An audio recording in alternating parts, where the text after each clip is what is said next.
उन लोगों के लिए सर ने आज एक बिल्कुल करारा जवाब दिया है जो बोलते हैं ना कि आप जब ईवी गाड़ी की बैटरी पे बैठ के चलते हो ना तो ब्लास्ट होने का डर है। तो ये अर्थिंग आप जमीन में ये जमीन में आप लगा दो। ओके, और इसको फिर लाइट से कनेक्ट ये जो है पॉइंट जी, इसको इसमें लगा दो सिर्फ। अच्छा ये वाला जो इसमें लगाना पड़ता है इसको। कि गाड़ी जब इस गाड़ी के साथ मैं 10/10 के नंबर दे सकता हूँ।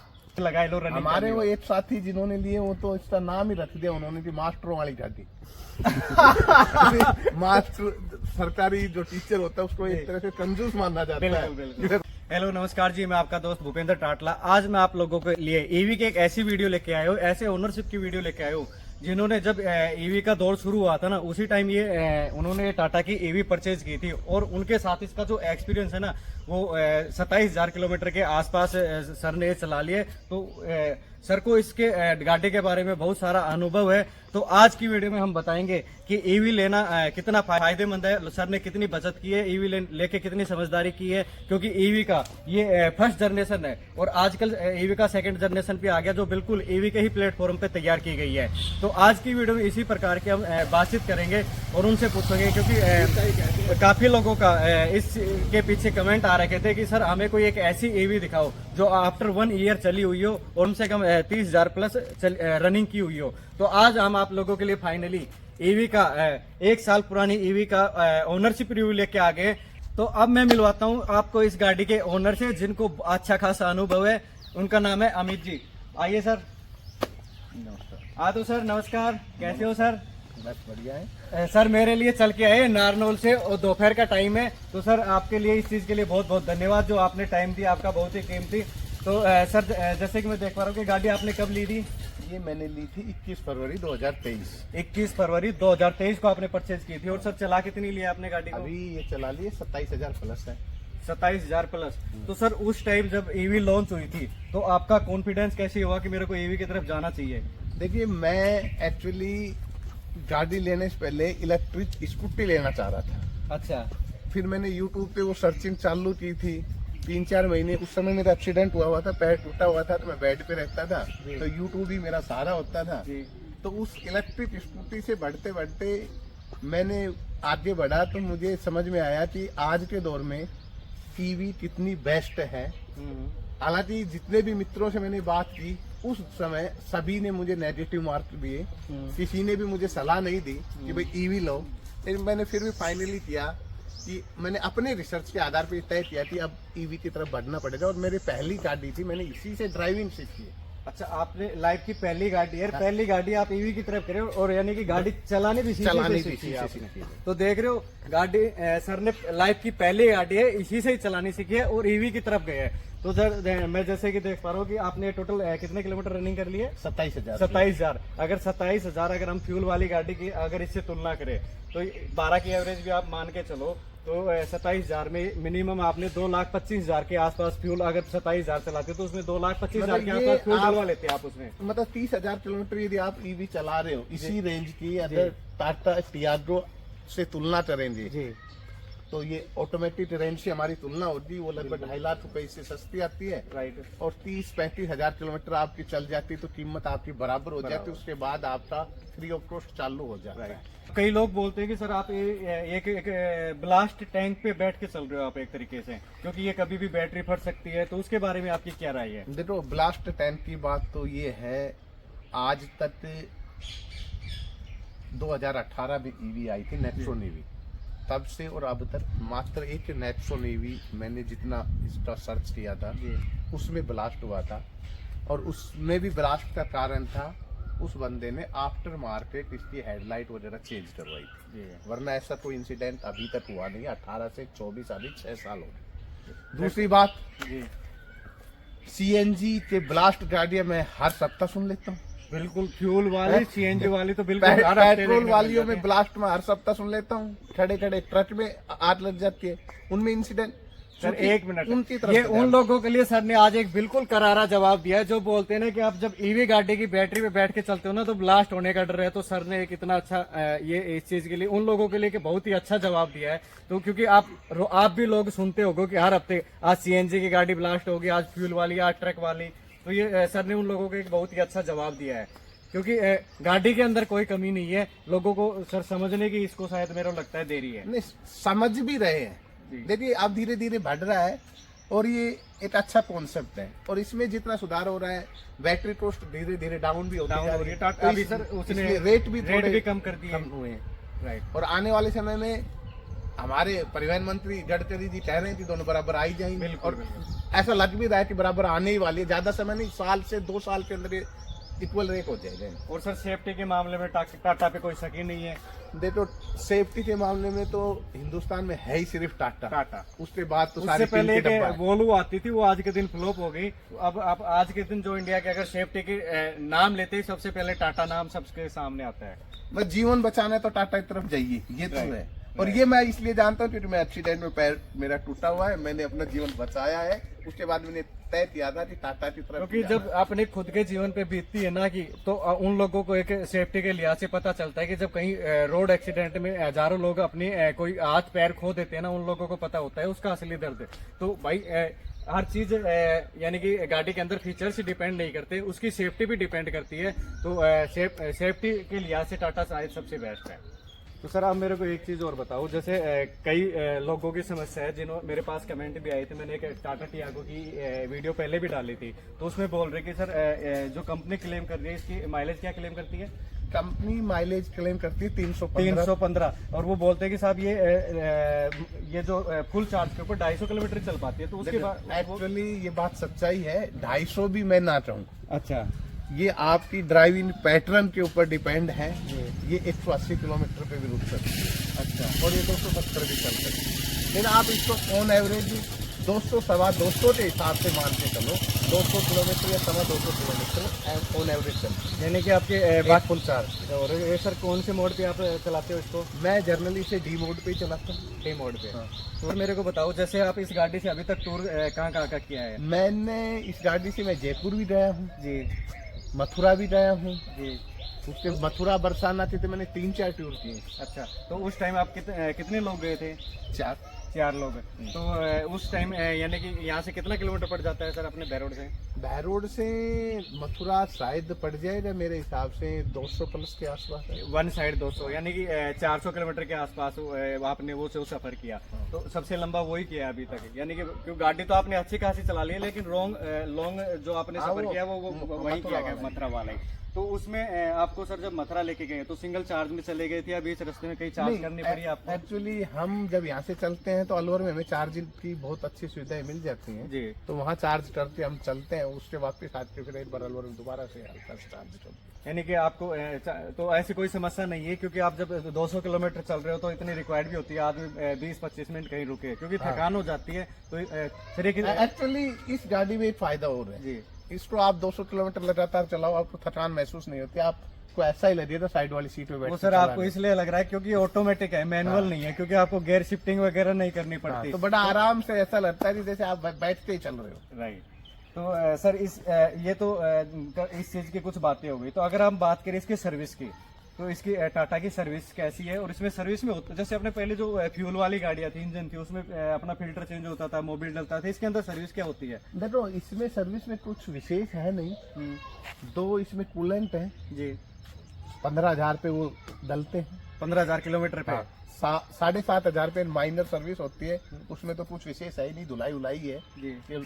15,000 पे वो कूलेंट चेंज होते हैं और उसके बाद एसी वैसी फिल्टर विल्टर साफ कर देते, इसके अलावा कोई विशेष सर्विस में नहीं। सॉफ्टवेयर अपडेट होता है, वो अपडेट होता है। आज तक आपने 27,000 किलोमीटर गाड़ी को रनिंग कर लिया और गाड़ी ने आपको कभी किसी चीज को लेके कभी आपको परेशान किया हो? आपको मतलब लगा हो कि यार मैं इस चीज से थोड़ा गाड़ी ने किसी चीज को लेके परेशान किया हो? ऐसा मुझे कोई परेशानी नहीं। यानी कि गाड़ी जब इस गाड़ी के साथ मैं 10/10 के नंबर दे सकता हूँ, क्योंकि सर तो मैं इसलिए कह रहा हूँ कि सर ने बोला कि 10/10 नंबर दे सकता हूँ, क्योंकि मैं सर को जानता हूँ पहले से ही। सर ने खुद गाड़ी जब सर ने खुद ली थी ना, उसके बाद में सर आपने कितनी गाड़ी दिला दी? मैंने 5 गाड़ियां मेरे साथियों को और दिला दी हैं बहरोड में, यानी कि 5 गाड़ियां और दिला दी। गाड़ी पे इतना कॉन्फिडेंस आया सर। पैसे से एक लेक्चर आ रहा हूँ ना, लेक्चर आ रहा है और सर को गाड़ी इतनी पसंद आई कि लोग अपने जो सर के जो साथ वाले स्टाफ वाले हैं उनको भी सर ने सजेशन किया और उनको भी ईवी की तरफ लेके गए। सर ने 5 गाड़ियां और दिलाई है ईवी की।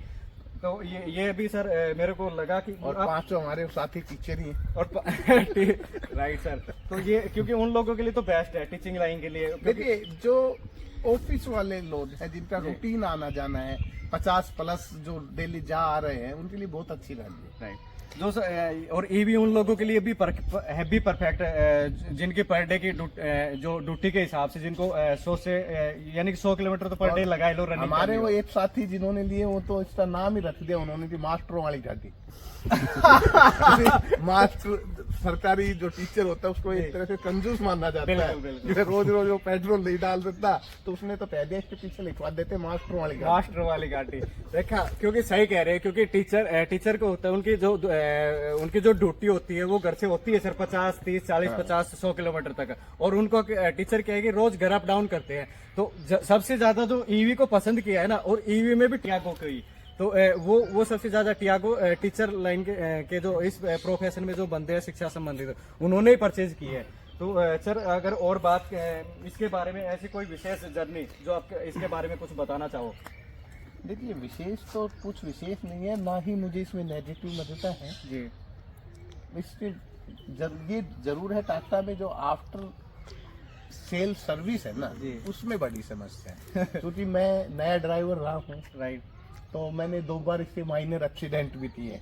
अच्छा, शुरुआत में सीखते समय ये हेडलाइट मेरी चली गई थी, डंडे में लग गई थी। अच्छा, तो जब उसके बाद हम इसको सर्विस सेंटर में ले जाते हैं ना, वहाँ सर्विस में समस्या वो 20-20 दिन लगा देते हैं। क्योंकि मैंने एक वीडियो में, अगर आपने सर मेरा चैनल देखा हो तो मैंने डाल भी रखा है, टाटा सर्विस सेंटर पे जाके मैंने डाला है कि कुछ तो टाटा की मैन्युफैक्चरिंग गाड़ी में मैन्युफैक्चरिंग ये तो परफेक्ट है, टाटा की जो नेक्सॉन है उसमें मैन्युफैक्चरिंग कुछ छोटे मोटे फॉल्ट थे, और उनके जो वेट यानी कि सर्विस के लिए जो लाइन लंबी लगी रहती है ना वर्कशॉप की, ये जरूरी। बस एकमात्र नेगेटिव मुझे लगा कि आफ्टर सेल जो सर्विस है ना उसमें सुधार की बहुत ज्यादा जरूरत है।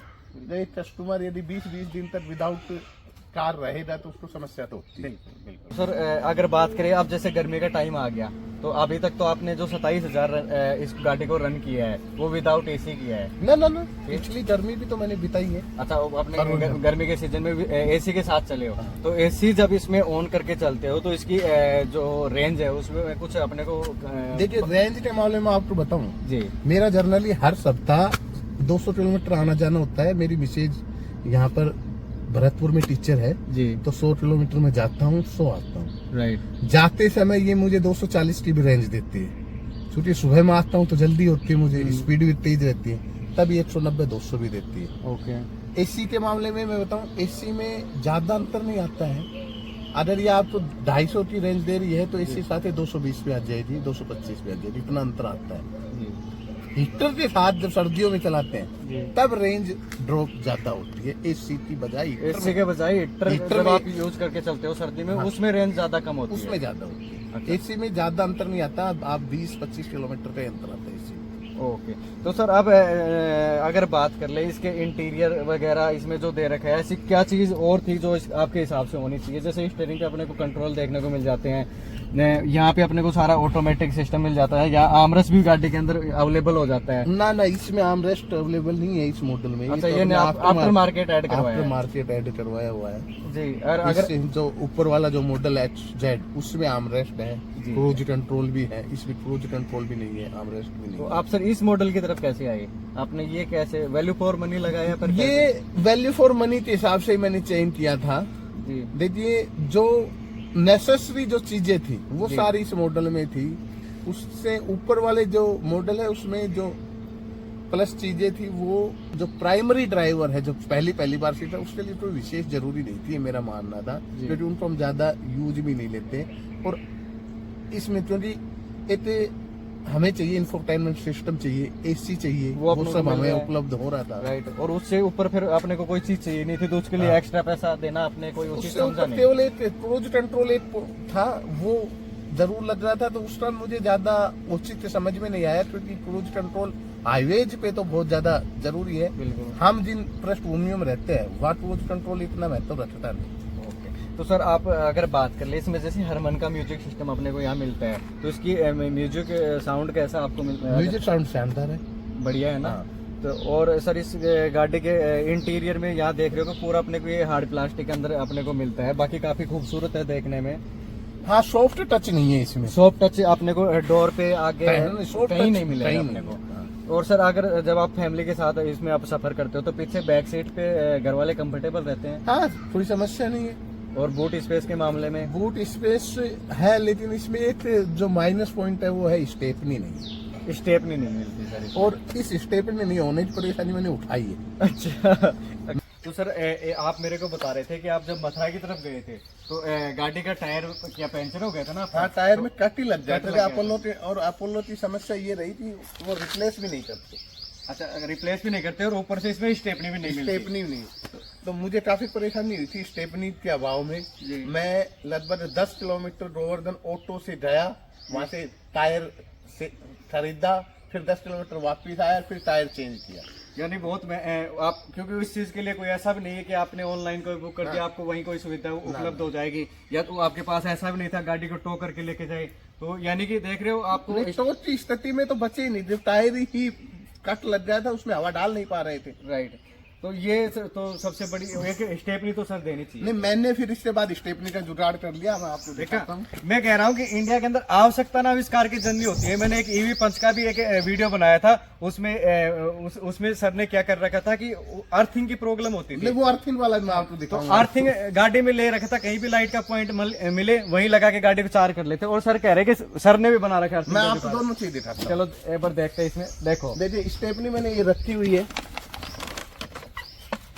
सर ने स्टेप नहीं रख ली, क्योंकि भाई जब कहीं बीच रास्ते में आदमी फंस जाता है ना, कभी आप लोगों के साथ भी ऐसा हुआ और गाड़ी में स्टेप नहीं, क्योंकि टायर ही कट गया तो अब कहाँ तक जाए बंदा। तो सर ने, क्योंकि उस समस्या के लिए सर आपने इसके अंदर स्टेप नहीं रखी। स्टेपनी मैंने फिट कर तो सर ये आपने नया लिया था पुराना लिया था? नहीं, ये टायर तो मैंने जब चेंज कराया, वो अपोलो का टायर मेरे पास था। स्टेपनी मैंने मेरे साथी से आजरा से मनवाई थी। सेकंड हैंड ली थी? 800 रुपए में मात्र। 800 रुपए के अंदर सेकंड हैंड मंगवा ली थी। सर देखो समझदार जो ओनर होता है ना, क्योंकि सर ने लाइफ में पहली बार गाड़ी परचेज की है, एवी की तरफ गया, एक तो ये समझदारी सबसे प्लस हो गई। और दूसरी बात है कि जो इनका जो 27,000 किलोमीटर चलाने के बाद इन्होंने जो पैसा बचाया है, क्योंकि अगर 12 की एवरेज भी लेके चले ना, तो सर ने जो फ्यूल बचाया है कम से कम 2,25,000 के आसपास सर ने फ्यूल की बचत की है। तो सर मेरे को लगता है काफी बड़ा अमाउंट हो गया। तो वो आपके, यानी कि आपने तो गाड़ी का पूरा मजे तो ले लिए एक तरीके से। अगर देखा जाए तो आपको बोल सकते हैं कि स्मार्ट ओनर जिसको बोलते हैं। मैं तो मेरी विशेष टीचर है जी, मैं मैं सोच रहा हूँ उसे जैसे ड्राइविंग सिखाने की कोशिश, उसके बाद मैं एक टीवी और लूंगा। ये आप मैडम को सौंप दोगे? मैं पंच टीवी लेना चाह रहा हूँ। आप पंच की तरफ, क्योंकि वो एक मिनी एक्सयूवी है, हो गई मिनी एक्सयूवी है वो, फिर वो ओरिजिनल ईवी, ओरिजिनली, क्योंकि वो प्रॉपर ईवी के सेगमेंट में तैयार की पे गई बनी। है। Right right. और चार्जिंग वाला मैं आपको बता रहा था, ये भी मैं आपको बाहर निकाल के अब देखो इंडिया के अंदर, क्योंकि अब ये चार्ज जो अपना अर्थिंग है ना, ये देखो, देख रहे हो आप, क्योंकि ये चीज आपको कोई नहीं दिखाता, छोटी छोटी बारीक चीज है। क्योंकि आपको अब अर्थिंग की जरूरत नहीं है। अब सर से पूछेंगे कि ये इससे कैसे जुगाड़ करते हैं। आपको तो सिर्फ कहीं भी आप जा रहे हो और आपकी गाड़ी की बैटरी लो हो जाती है, तो आपको सिर्फ बिजली का पॉइंट ढूंढना है और आपकी गाड़ी अर्थिंग सर साथ लेके चलते हैं, तो ये प्रॉपर पूछते हैं कि ये वर्क कैसे करता है। चलो आप दिखाते हैं। देखो, ये भी मैं आपको बताऊं, मैंने इसको ऑनलाइन परचेज के लिए ट्राई किया जी, तो ये ऑनलाइन मुझे 6,000 के आसपास दिखा रहे थे, 6,000 इसकी कॉस्ट। ठीक है। फिर मैंने, चूंकि मेरा बिजली के मामले में काफी इंटरेस्ट है, अच्छा, तो मैंने उनका केवल ये चित्र वित्र देखा और इस टेक्नोलॉजी देखी, उसके बाद मैंने अपने आप बनाया। ये मुझे लगभग 1,500 से 1,800 रुपए में। देख रहे हो, मैं कह रहा हूँ एक स्मार्ट ओनर की यही खासियत होती है। सर ने वो 6,000 रुपए ऑनलाइन के अंदर ये जो सेटअप आ रहा था, लेकिन उसकी तरफ न जाके सर ने खुद अपने आप ही इस चीज को डेवलप किया। सर ये वर्क कैसे करता है? हाँ, मैं वो बताना चाह रहा हूँ। देखो, इसमें दो चीजें हैं। ये 10 मीटर हमारी वायर है। ओके। ये इसमें दोनों चीज, आप कहीं गए, यदि आपको वहाँ पर अर्थिंग उपलब्ध है जी, तो ये काम करेगा। अर्थिंग नहीं है तो अर्थिंग बनाने का हमारे पास ये सिस्टम है। अच्छा, ये अपना सर लोहे का रोड है पूरा? ये कॉपर रोड है, कॉपर की रोड है। हाँ, ये मैंने ऑनलाइन 300 रुपए मंगवाई थी। अच्छा, नहीं ये दिख गया सर, ये हाँ। ऊपर से।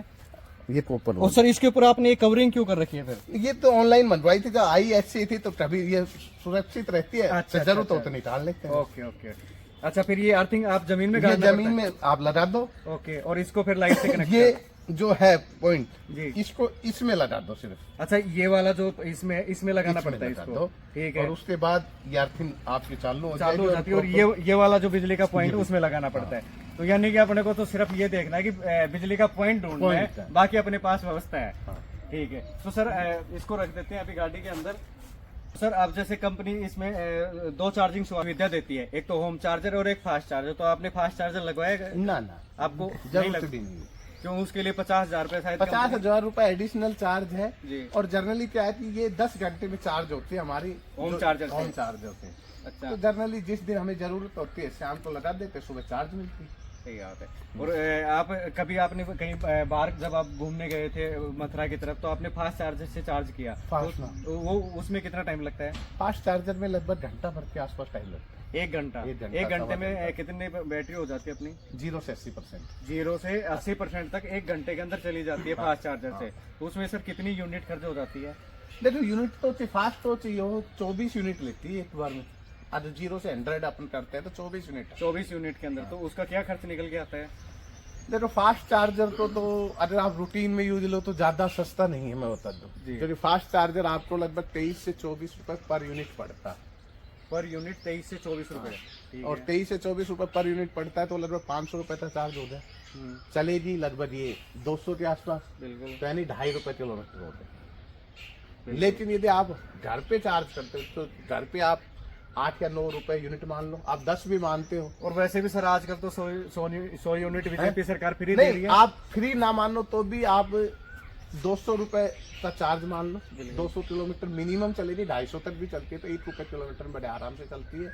और अगर आप सही से सीधी चलाना सीख जाते, देखिए ईवी तो चलाने के पैटर्न है। आप जो पेट्रोल वाली गाड़ी उस हिसाब से इसको नहीं चला मिला के बाद देखो वीडियो काफी लंबी चली जाएगी सर, मेरे को लग रहा है घंटे भर की हो जाएगी। तो मैं आप लोगों को कहना चाहूंगा कि सर का कहने का मतलब है गाड़ी को आपको समझना पड़ेगा, इसकी ड्राइव ये नहीं है कि क्योंकि पिकअप वगैरह ईवी के अंदर तो सर काफी है, आपको सिर्फ एक्सीलेटर पे पैर रखना है। क्योंकि ये नहीं है कि फ्यूल वाले की तरह आपको कहीं गियर शिफ्टिंग करना पड़ेगा। पिकअप तो बढ़िया है, तो गाड़ी को आपको प्यार से समझना पड़ेगा, गाड़ी के अनुसार आपको ढलना पड़ेगा, उस हिसाब से गाड़ी अगर आप चलाओगे तो आपको धैर्य और सिखाती है जीवन में। राइट, धैर्य कैसे आप अपने जीवन में सीख सकते हो, ईवी सिखाती है कि आपको मैनेजमेंट सिखाती है। बिल्कुल, क्योंकि आप कहीं भी जा रहे हो, टूर पे जा रहे हो, तो आपको पहले से मैनेज करना पड़ेगा, कहाँ तक जाना है, कहाँ चार्ज करना है, पूरा शेड्यूल। तो मैनेजमेंट और धैर्य ये गाड़ी बड़ा शानदार, क्योंकि ये बहुत अच्छी चीज बताइए सर। ईवी वही बंदा परचेज करे जो गाड़ी की देख रेख सके और इनके साथ यानी कि क्योंकि इनकी केयर तो करनी पड़ती है। ये नहीं है फ्यूल वाली गाड़ी की तरह, क्योंकि फ्यूल तो कभी भी आप कहीं से पंप से डलवा के 2 मिनट में निकल सकते हो, लेकिन इसको प्रॉपर टाइम देना पड़ता है, इसको चार्जिंग लगा के रखनी पड़ती है। कहीं आपको इमरजेंसी जाना पड़ गया तो गाड़ी के अंदर चार्ज होना चाहिए। तो इसको और हाईवेज पे तो आजकल समस्या नहीं है, आपको हाईवेज पे तो पेट्रोल पंप जितने उससे ज्यादा चार्जर मिल जाएंगे। सर आप अपना कीमती टाइम देने के लिए बहुत बहुत धन्यवाद। वेलकम।